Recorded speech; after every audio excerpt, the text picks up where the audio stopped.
While the girls watch the boys who watch the girls go by, eye to eye, they solemnly convene to make the scene, which is the name of the game. Watch a guy or watch a dame on any street in town, up and down. Qué agradable ver una sala en estas condiciones, es decir, completa, para presenciar un acto cultural como es lo que desarrollamos cuando hacemos las charlas con maestros. Viene gente de todas partes del mundo a darnos las indicaciones, las ideas, los proyectos, la forma de trabajar que nosotros podemos adecuar o no a la nuestra para mejorar nuestro cine, siempre en procura de hacer un poco mejor lo que hemos hecho el año anterior. En este caso tenemos al señor Peter Sohn. Ustedes lo conocen, sobre todo los aficionados al cine de animación, pertenece al grupo Pixar y tendrá a su cargo la charla con él un programador llamado nada menos que Pablo Conde, de cuya solidez ustedes ya pueden dar fe, pero mucho más fe de su capacidad y conocimiento para hacer la entrevista. ¿Cómo viene la cosa, Pablo? Pero no sé si me está pidiendo que busque una forma geométrica para definirlo. Le diría tibia, pero no sé si está hablando de temperatura. No. Pero quizá sirve levantar un pulgar. No, el caso es que le estoy diciendo cómo hacemos para esperar al señor Peterson divirtiendo a la gente. Antes de eso, tenemos un material para ver. Si usted quiere tomar asiento, tomen asiento, por favor. Todos prepárense porque tenemos un material para ver. Yo no tomé la entrada. ¿No tienen, entró sin entrada? Sí. ¿Seguridad? ¿Seguridad? Bueno, tome asiento por ahora. Adelante. José, muchas gracias, José.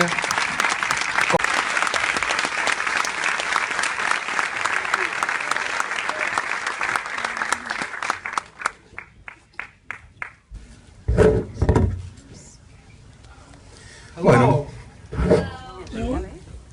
No, una o dos personas solamente dijeron hello. ¡Vamos todos! Ahí está. Bueno, ¿por qué amas la animación? You know, when I was a kid, I grew up in New York, in America, and my parents are Korean, and they didn't speak English. And so my mother used to take me to all the American movies, but she never understood the language. So I would translate for her all the time, like you're doing for me. And but I couldn't translate the movies very well. But when we saw a lot of the Disney animated movies, I didn't need to translate anything, and it really hooked me when I was a young kid. Okay. I went to art school in California called California Institute of the Arts, and my second year there, my first film that I'd worked on was called The Iron Giant by Brad Bird. And so from there, I went to, I did a couple other movies there and then worked at Disney TV, but then Brad Bird, the original director, was going to pitch his movie The Incredibles at Pixar, and then a couple of us who had worked on that film, he brought up to Pixar, and I was one of those guys that got applied up there and started on Finding Nemo in the year 2000, and from there I've been at Pixar for the last 15 years. And when it first opened in the United States, nobody went to see it, and, nobody. And, you know, we put all our hearts into that movie, and it was so sad when it made no money, but people kept talking about how much they loved the movie, so that gave all the artists at that time, you know, a lot of confidence and pride, for sure. ¿Quiénes son los ídolos de tu infancia, tu adolescencia y tus primeros años como profesional del medio? Miyazaki and Totoro and Spirited Away, all those movies that he had made really blew me away when I was a kid. And the Disney films for sure, and there were only a couple books available about animation, and from the books that I did find, I started to read about those early animators, the Nine Old Men. Do you know, if you know who those guys are? The original animators from the Disney films from the 40s and 30s and 50s, and trying to learn from those guys. But then, you know, John Ford, David Lean. My mother, who I told you about, brought me to all these movies that she had loved when she grew up in Korea. And so she would take me to these old movies all the time, and George Stevens Jr., William Wyler, and a lot of those films. But then, Kurosawa and Fellini, and these would all become, my masters going through school. Yes, absolutely. Animation is a frame-by-frame work. You have to build everything. And the trailer that you just saw, all of that was made in the computer. And every single blade of grass, every rock has been created and placed and artfully kind of composed. And so we talk about all these directors and movies all the time at Pixar, because all the other people, like Pablo and everyone here, they're all film lovers and they share the same language, And so when you're talking about a shot from a Hitchcock movie, you can break it down that way. If you're talking about light from any of the 70s films, and those cinematographers, everyone there shares that same language. So because these animated films take so long, we take great care in building them, and so every detail is important. Yeah, absolutely. And so once I got to Pixar, Andrew Stanton was the director of Finding Nemo, and so he was my first mentor, Andrew Stanton. Yeah. And then from there, I went to work with Pete Docter on his films, Up, and some help on Inside Out, his latest movie. But then I would work with Brad again on Incredibles, but John Lasseter, the head of the studio, he was a great mentor. I got to make a short called Partly Cloudy, and work with him on developing that and making that short. And then obviously with Un Gran Dinosaurio, he's been helping me out with that.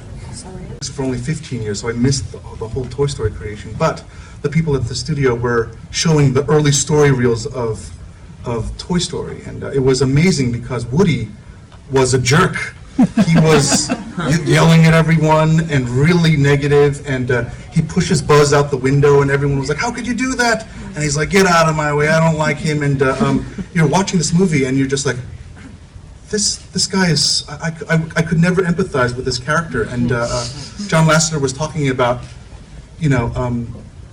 taking notes and trying to build the process, try to build this character. They found a place where this is too negative.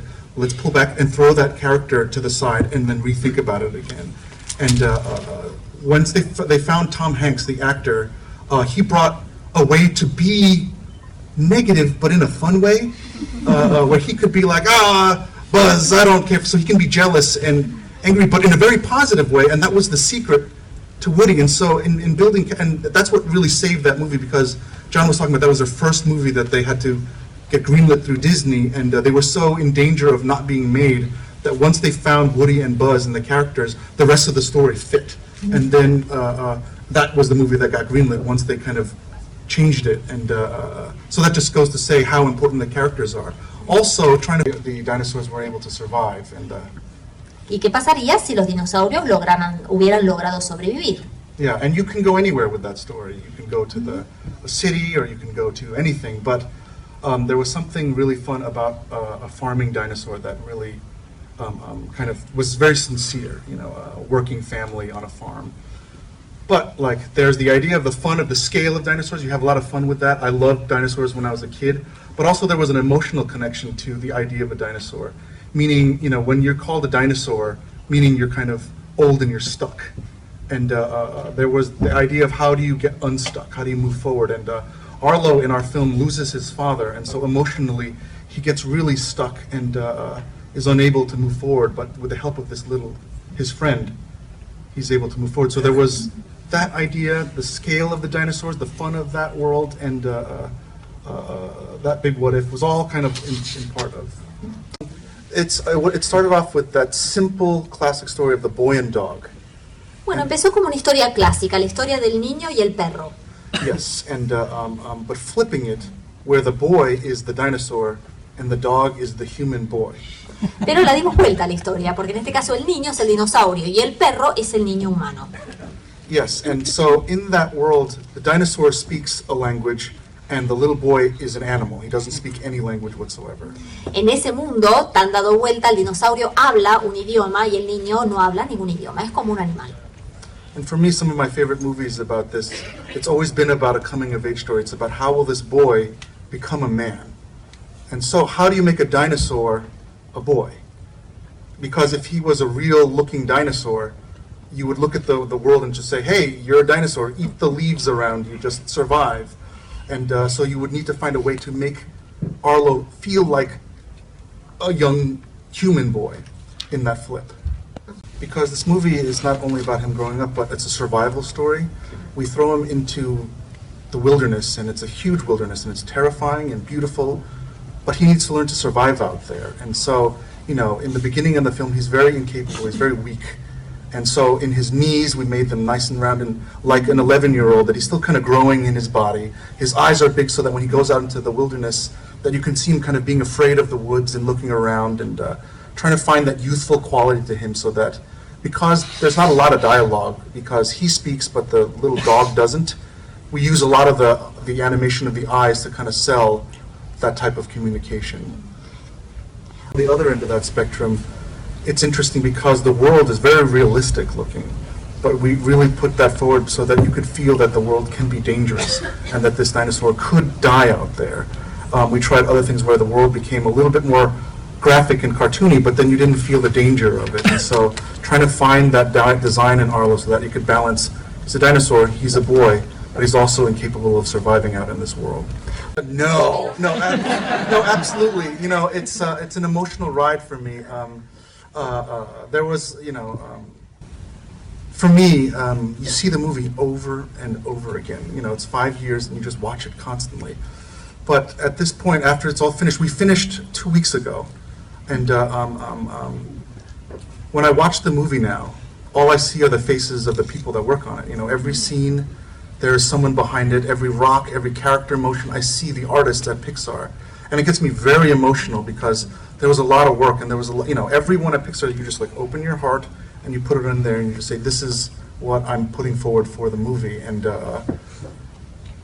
there's so much work put into this. I just cannot tell you how incredible it is to be at that studio, because everyone there, you know, wants to do their best. And I don't see the movie anymore. All I see are the folks at Pixar. And so I'm very proud of it and very proud of the work that everyone there has done.